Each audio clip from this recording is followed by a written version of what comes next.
ces grands projets concernent la construction d'un réseau routier couvrant 4400 km qui viendrait s'ajouter au réseau existant un ajout de 10% de sa capacité et qui ouvre des perspectives de développement régional à l'est et à l'ouest de la vallée du Nil, en reliant la Haute-Égypte au littoral de la mer du Nord, de la mer Rouge à l'est, et à l'ouest, reliant la vallée du Nil aux oasis et à la nouvelle vallée et l'ouest des Pédites.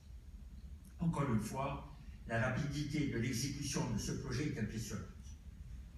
Finalement, un programme de construction de 656 000 logements sociaux dans 22 villes, dont évidemment Le Caire et Alexandrie, en plus des capitales des gouvernorats,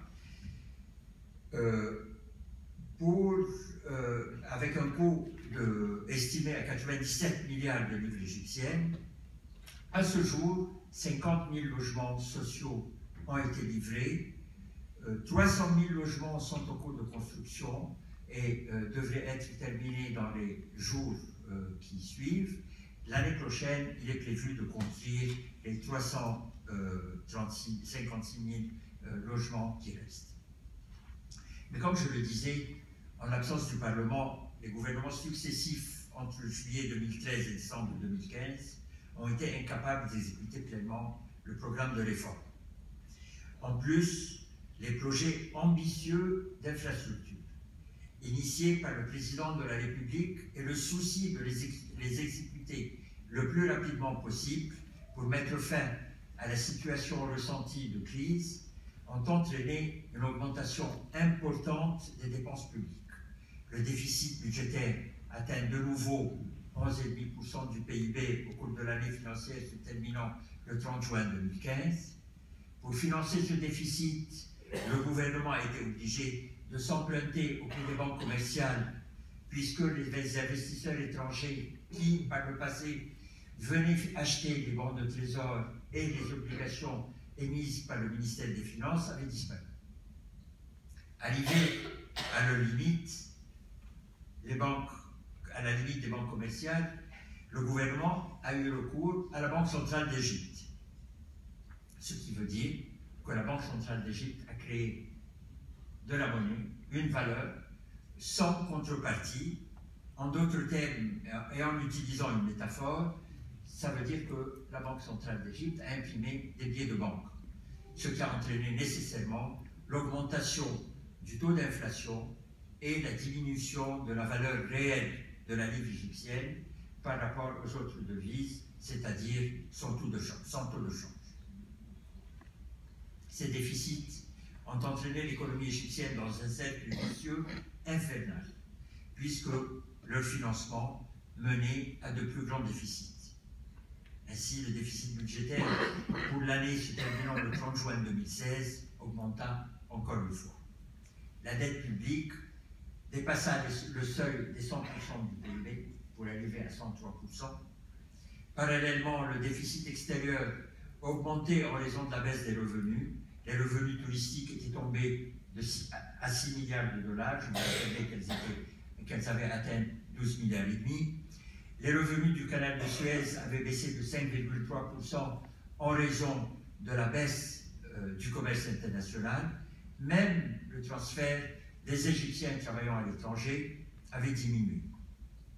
Une seconde dévaluation du taux de change officiel de la livre de 13% au mois de mars n'eut d'autre effet que celui d'augmenter le taux de change du dollar sur le marché noir.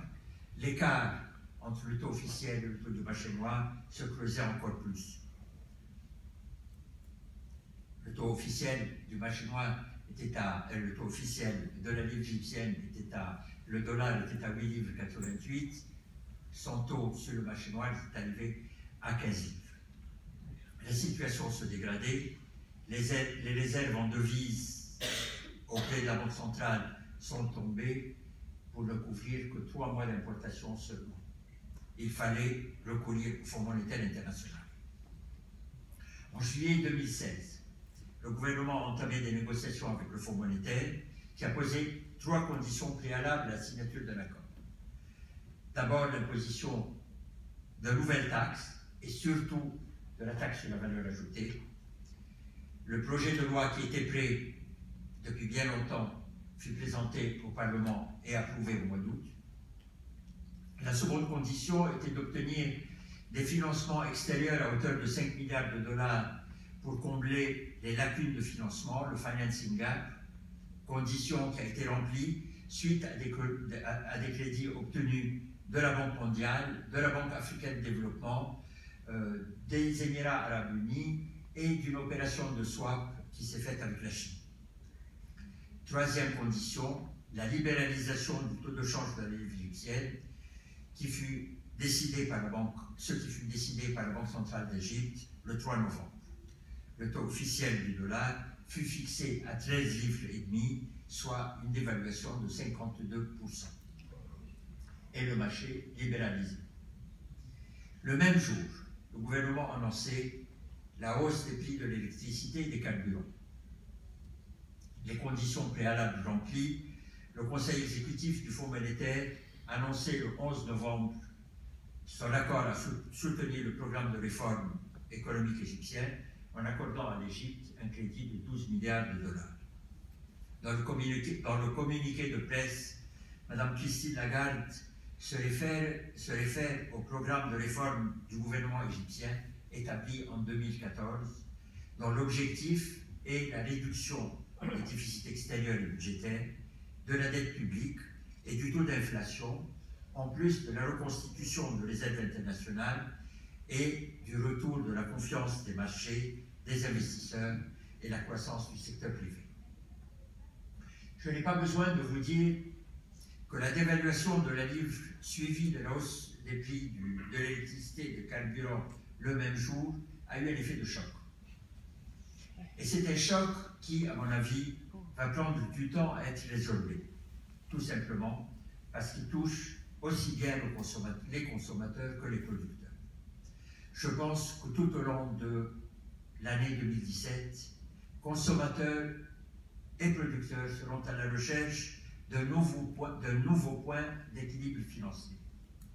Les ménages, de tout niveau d'ailleurs, devront revoir leur mode de consommation en fonction du coût de la vie qui augmente à vue d'œil, puisque au mois de janvier 2017, comme au mois de février 2017, le taux d'inflation avait atteint 30%. C'est-à-dire que la moyenne des prix au mois de janvier 2017 était supérieure à la moyenne des prix de janvier 2016 de 30%. Et de même pour le mois de février 17 par rapport à février 16. Et que le taux d'inflation de janvier 17 par rapport à décembre 16, c'est-à-dire en un mois, avait atteint 4%, ça veut dire qu'en moyenne, les prix en un mois avaient augmenté de 4%. Les producteurs, pour leur part, devront revoir le prix de leurs produits à la hausse et même peut-être le prix de leurs produits à la hausse pour couvrir les coûts de production et même peut-être réduire leur production suite à la baisse de la demande. La situation est certainement facile. Mais il faut espérer que toutes ces difficultés ne sont que momentanées, car le nouveau taux de change devrait permettre d'améliorer la compétitivité externe des produits égyptiens, de développer les exportations et le tourisme, d'attirer des investissements étrangers et de réduire les importations. Il devrait permettre également à la Banque centrale d'Égypte de reconstituer des réserves internationales et de regagner la confiance des places financières mondiales. En effet, déjà en janvier 2017, soit 2 mois après la libéralisation du taux de change, l'Égypte réussit à placer sur les marchés financiers une émission obligataire de 4 milliards de dollars remboursable à des échéances de 5, 10 et 30 ans, qui est sursouscrite à plus de 3 fois sa valeur, une preuve d'un regain de confiance. Les investisseurs étrangers retournent aussi pour acheter des bons de trésor égyptiens. Au cours du seul mois de janvier, ils achètent pour une valeur totale de 630 millions de dollars. Le 9 février, ils couvrent 98% des bons de trésor mis en vente pour une valeur totale de 13 milliards de livres égyptiennes, soit à peu près 750 millions de dollars. Il retourne aussi pour acheter des actions sur la bourse du Caire, l'indice boursier principal de la bourse égyptienne monte de 55% en 3 mois. Les réserves en devises étrangères atteignent fin janvier 26 milliards et demi de dollars, le plus haut niveau depuis 2011. À la mi-février, le taux de change du dollar tombe au-dessous de 16 livres, alors qu'il avait atteint 20 livres à la mi-janvier. Je dois dire qu'aujourd'hui, au jour d'aujourd'hui, ce taux est à 18 livres. Il y a une augmentation à la veille du mois de Ramadan, ce qui incite les importateurs à acheter les besoins de ce mois béni, mais aussi à cause du petit pèlerinage du mois de Ramadan. Avec ces chiffres, on se demande, a-t-on réussi à renverser la tendance et à créer un cercle vicieux? Sommes-nous sortis de l'auberge? Pas encore, mais nous sommes sur la bonne voie. Pas encore, parce que l'année 2007 continuera à être difficile, voire même très difficile. Les prix de l'électricité et des carburants devront augmenter une fois de plus, probablement au mois de juillet 2017.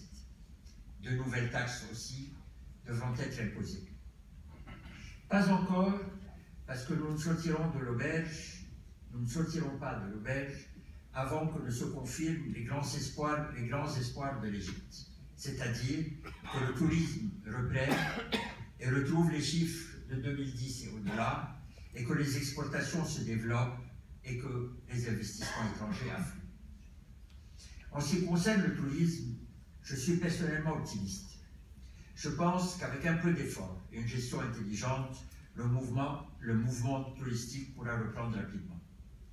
Déjà, cet hiver, il y a une grande amélioration grâce à un afflux de touristes asiatiques, chinois, japonais, indiens, le résultat d'une politique de diversification des marchés que j'avais prônée lorsque j'étais au tourisme.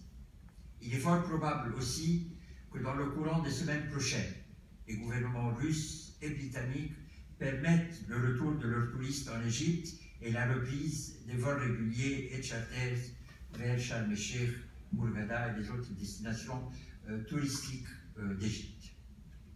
Comme je le mentionnais, en 2010, les revenus touristiques avaient atteint 12 milliards et demi de dollars. 15 millions de touristes avaient visité l'Égypte et avaient passé 147 millions de nuitées touristiques. À terme, l'Égypte devrait être capable, son infrastructure le permettant, de recevoir plus de 20 millions de touristes et s'attendre à des revenus de 20 milliards de dollars annuellement. Mais il faudra évidemment relever le niveau des services touristiques, diversifier les produits et les marchés, libéraliser les cieux pour permettre aux charters, aux low cost de desservir les aéroports égyptiens et casser le monopole de la Société nationale d'aviation égyptienne. Quant aux exportations, l'Égypte espère pouvoir augmenter considérablement ses exportations non pétrolières de 25% pour atteindre 24 milliards de dollars annuellement en un premier temps. En prenant avantage d'abord sur le gain en compétitivité dû à la dévaluation de la livre, mais surtout en prenant avantage des accords de libre-échange signés avec plusieurs blocs économiques, les pays arabes, la Turquie, l'Union européenne,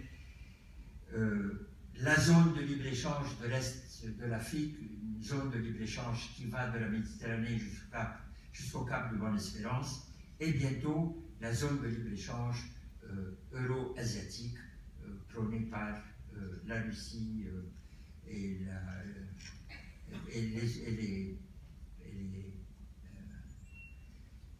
les pays musulmans de l'Asie.